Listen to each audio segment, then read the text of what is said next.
Today we're going to talk about anger. And if you guys have been there, and I've been putting a lot of little shorts talking about how I regulate my emotions due to anger, frustration, being pissed off in different situations, and just things that I've done that I do, I just feel pissed.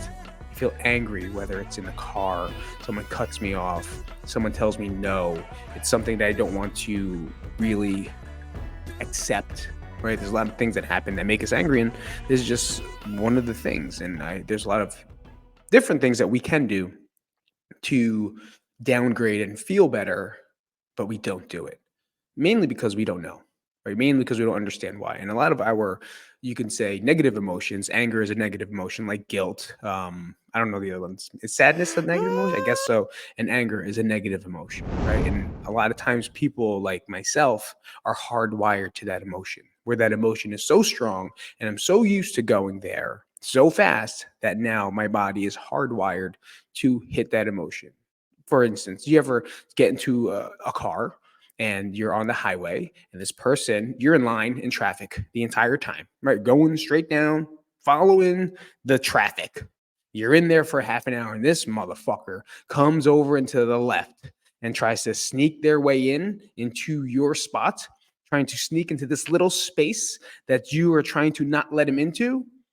I get frustrated angry. Like I get fired angry to the point where I always call myself New Jersey Pete, right? Where I'm not letting you in. And I will look at you in the face and say, no, you're not getting in. No. And that's what I do all the time. Like it's here, they're bumper to bumper. My wife hates it, by the way. She completely hates that I do this. But it's like I've been sitting here, I've been sitting in death for so long. And now you're gonna come in and avoid death? No, fuck you. Right. And that's where you hear my train of thought already. I can't let it go. And I even said I can't where I can. Right. There's so much that I'm hardwired to feel that way that there's a lot more work to do. And we just had a podcast with Steph. She's a great girl. And it was one of the best podcasts that I've had in a while. And she just talks about things like that, where it's like, no, we can.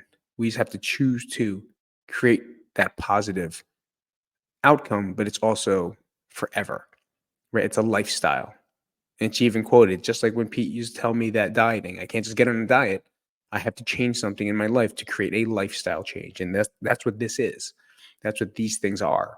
And today I usually go to tip, and I'm sure everyone has heard of tip because it's intense, right? Everyone's like, oh my God, jump inside a pool, jump inside ice, put ice on your face, do things. Yes, very important.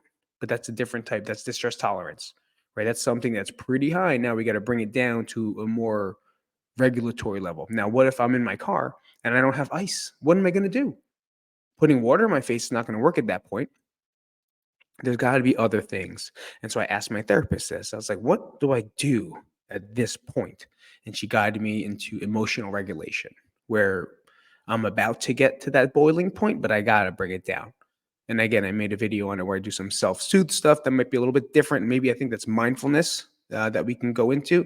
But today, emotional regulation is something she guided me to because, I always go to tip, which is, if you guys don't know what tip is, it's distress tolerance, it's temperature change, increase exercise, or increase, I guess, your heart rate. So I guess increase exercise, paced breathing, and then progressive muscle relaxation. So I believe it's in that order. I might be wrong on the other two P's, but I'm on that to check it out anyway. So we'll definitely talk about that more. But I want to talk about emotion regulation. And again, I'm not a therapist. I'm not a doctor. So I'm just telling you what it is they tell me to do, and I express on what I'm working on. So maybe this conversation can help you in this time in life. So the goal of emotional regulation is to decrease. Is that a word? Labile, labile. That might be a typo. You tell me. Labile. I don't know. If it is, never been there. If it's in charades, I would have lost. If it was on Jeopardy, I would have lost. So Scrabble, never would have got that word. Labile, mood, and emotions. Decrease problems with anger. Let me start over because, of course, my stupid ass ranted. The goal is to is to grease it up. The goal is to decrease something mood and emotions, maybe volatile, decrease problems with anger and intense emotional reactions, reduce vulnerability to negative emotions, and increase positive experiences. So the first one is please, right? This emotional regulation is called fleas. It's made to reduce vulnerability and negative emotions. Again, I'm reading from this. This is not anything that I know or understand. I'm starting to understand it now.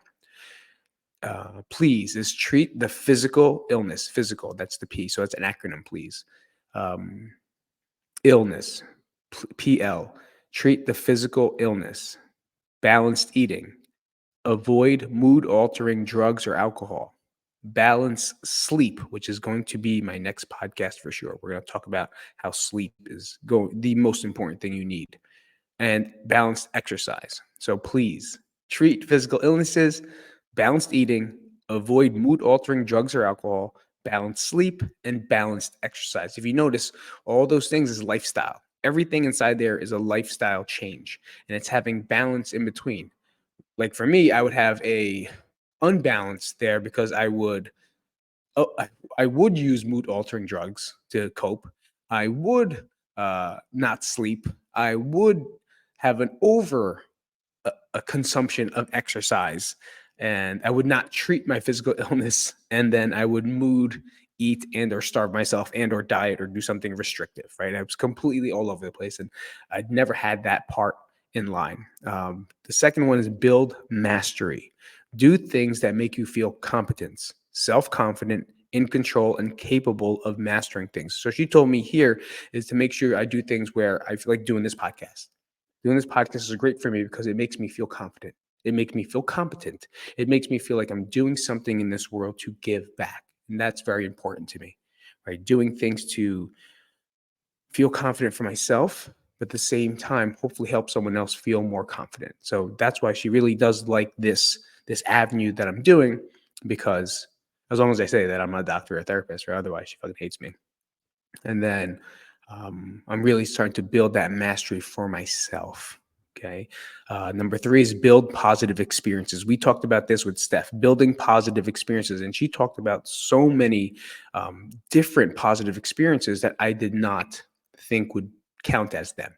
All right. And I'll, when you get to that podcast, come back because we're definitely going to pop that one in there. It's amazing. So the definition here is increase the number of events that promote positive emotions, i.e., love, joy, pride, self-confidence, and calm, which means positive experiences.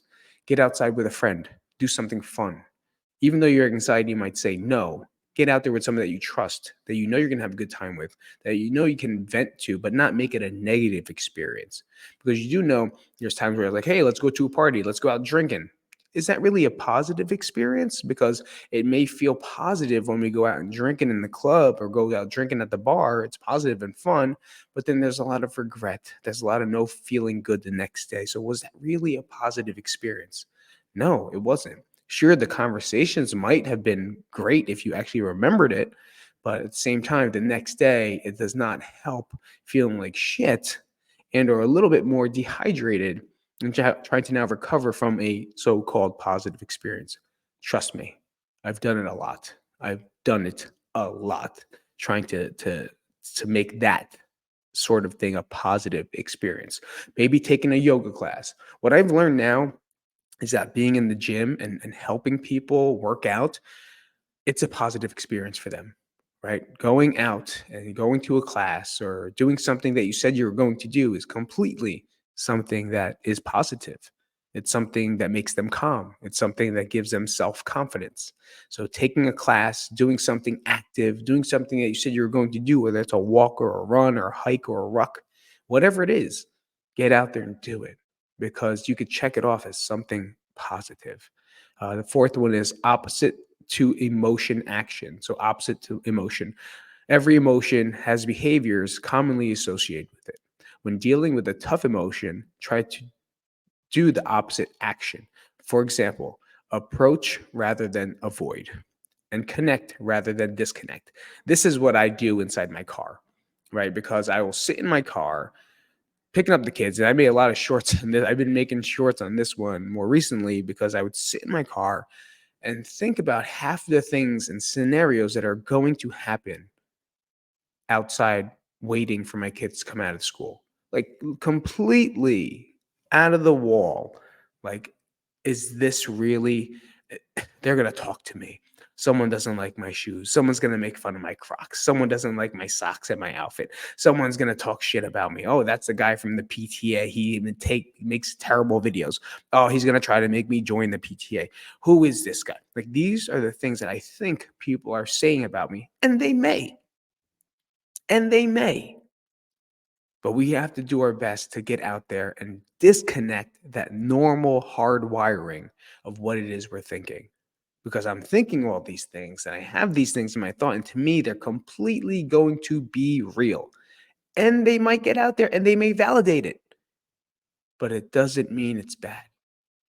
Right. So taking the time to kind of go into the opposite of your emotion where you're scared, anxious, I don't know, not frustrated. I would say shy, maybe. I don't know, and just get out there and do it.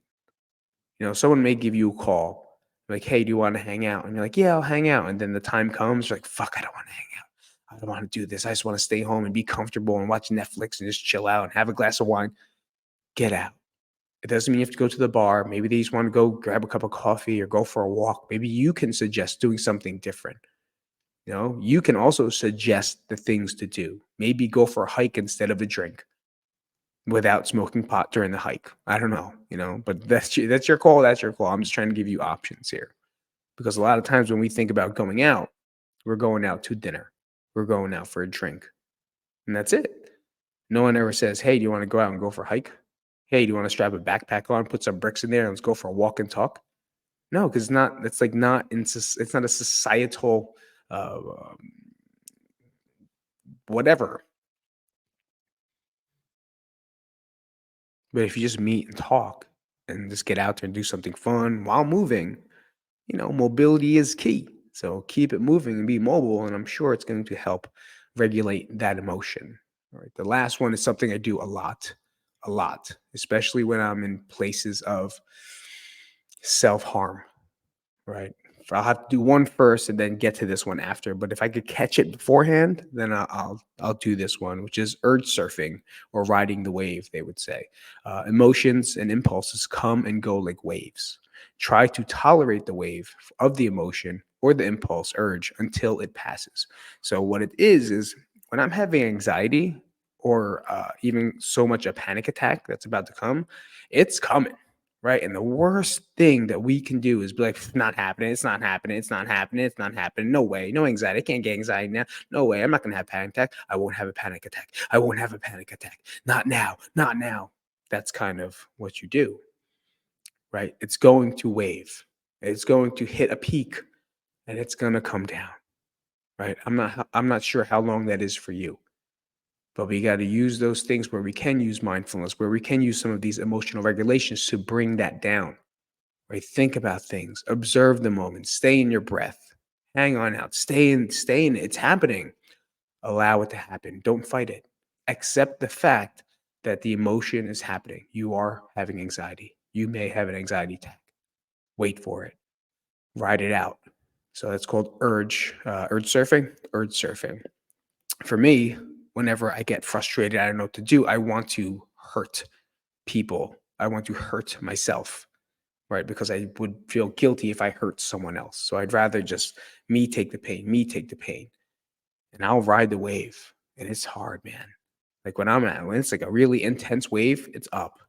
And like I know my knife is there. I know I can burn myself. I know I could punch myself in the face 1,000 times till my face gets swollen. I know I could smash my head into a mirror. I know I can do all these things because that's the things that I used to do. But I know it's also gonna pass now. So by me taking my breaths, observing my moment, observing something, right? Knowing that it's there and accepting the fact that this is going to go and it's going to happen regardless. So just let it go and let it happen. It's going to come down. Now, once it comes down, I could move into other things too, right? So it's happening. I'll breathe. I'll focus on the road. If it's too rough, especially like panic attacks on the road, I pull over. Like, I'll get off because 'cause I'll get lightheaded, my hands and arms and feet get cold, it's really weird, It's such a weird feeling because it only happened here. It only happened when I moved here in Las Vegas. It never happened in New Jersey. Maybe it's because it's a new area, it's a new view, it's a new spatial awareness that I'm not comfortable with. So I do get panicky that I'm going to kill my kids, right? That I'm going to die because of an accident and I'm going to take my kids with me in that accident. And I'm scared of that. That's the biggest fear I have. I don't think I've ever told anyone that. And that's what I feel. I feel like I'm going to crash and I'm going to kill my children, my family. And I'm scared because I don't know where I'm going. I don't know what I'm doing. I don't understand why this is happening to me. Why is this emotion so intense now? Never was. Garden State Parkway, Lincoln Tunnel, Brooklyn Bridge, it didn't matter. Never scared. I was on a bridge, right? We're on bridges crossing over the Hudson River. We're in a tunnel underneath the ground where it can explode on us. Never bothered me. Why is it now? Why is it now that these are kicking in and punching in? I cannot explain it. But I do know that I can control the emotions that come with that. And urge surfing has helped me a whole lot. Right? So emotional regulation are just things that you can do as a lifestyle to prevent bigger things happening later on. Right? Things like please, getting a routine of treating the physical illness, go talk to someone, go to therapy, go to a psychiatrist, whatever, understand what you're doing, balance eating, get into a great diet, something that you could do, one smaller 2 or 3 lifestyle changes. If you need help on that, please message me. I'm a professional at that. I will send you stuff. I will make you stuff, whatever it is. Tell me. Avoid mood altering drugs. That I can't help you with. That's on you. Right? Find friends that don't drink. Balance sleep, balance exercise. I'm a pro. Definitely going to talk more about balanced sleep in the next podcast and understanding sleep habits or sleep hygiene, because that's the first thing they talk about in group or when you're in hospital is making sure that you're sleeping good, sleeping right, sleeping enough. People definitely do not put that into consideration, that sleep can be the biggest thing in this world of mental health. Sleep. It's the biggest medicine we got. And a lot of people overlook that and they're looking for drugs or they're looking for meditation or answers first, but you got to look at your sleep first. Anyway, I don't want to talk too much about that. Just going to let you know that's there, right? Building mastery. Do things that make you feel good. Do things that make you feel confident and proud. Think about things that where you were confident and where you were proud of those moments and go back to them and maybe recreate them or do something that you love.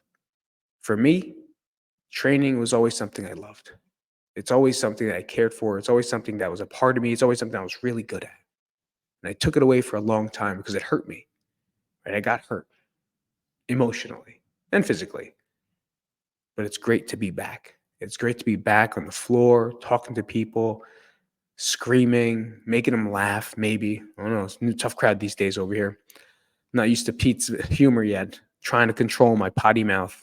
But at the same time, I know it's going to be great. Build positive experiences. Do something different. Get out there and go for. I say hike now because we're in Vegas and everyone does hikes, and hiking is huge in Jersey. If you're listening, like, I don't know where to go, but just get out there. Get out there, go to the beach, take a ride down the shore, and maybe walk on the boardwalk while it's not open. Right? Go walk on the beach with someone. Take your loved ones and just go have a great time and create these wonderful positive experiences with them. Opposite emotion, probably the hardest one, right? For me, hardest one is opposite emotion. Is trying to think differently of what the thought is you want to do. Perfect example is when I'm sitting in my car and I don't want to go out and talk to people having social anxiety, for me to get out there and just to stand there. Maybe not. I don't talk to anyone. Did I say that right? Talk to anyone and just stand there. Who cares if you're looking at your phone? Everyone else is looking at their phone too. I tend to not bring my phone with me because I don't want to sit out there on my phone while I'm standing there. But this week, I'm standing out there more and just, give people the old pound, what's going on, and that's it. Everyone minds their own business. No one's digging me on stuff. No one is. I think I talk more than anyone else when I get out there anyway. And then urge surfing. Urge surfing is just know that it's going to be over, right? I feel like the most important lesson in urge surfing is we think that that intense emotion is going to last forever and ever and ever, but it's not. It's a period of time. It's going to go away. It's going to go high. And as long as you know and accept it, it's going to be there. And now let's do some skills to get that urge down. It's going to dissipate. It's going to go down. All right. So I want to make sure we talked about different things that we can do besides besides the really intense ones for distress tolerance. But we will talk about distress tolerance. There's different ones that we use in DBT, and DBT is kind of broken up into different things like mindfulness. Let me go through the thing. Distress tolerance. The goal of distress tolerance is to decrease impulsive activity, accept reality, and gain in crisis survival skills. So it's a very intense one. Emotional regulation, exactly what we talked about. Interpersonal effectiveness. The goal is to decrease interpersonal chaos. So those are the four. I think it's four, right? I was going to say five, but it's four. Mindfulness, distress tolerance, emotional regulation, and interpersonal effectiveness. All sounds like jargon, but I want to make it easy for you to understand. And that's why I made this podcast. Recreated this podcast to make sure you understand what it is I ask my therapist to help me out in my intense situations so I can better learn more about myself, so I can help other people learn more about themselves. And that's why we're here. All right. I'll see you guys later. Check out the YouTube shorts. Make sure you guys go through all of them if you can. If you're on the podcast, leave a 5-star review because we're that fucking amazing. And if you can, please like, subscribe, and comment. And I will talk to you guys later. This is Pete from the Mental Mobility Podcast. I will see you guys soon. Until next time, until we get damn dirty.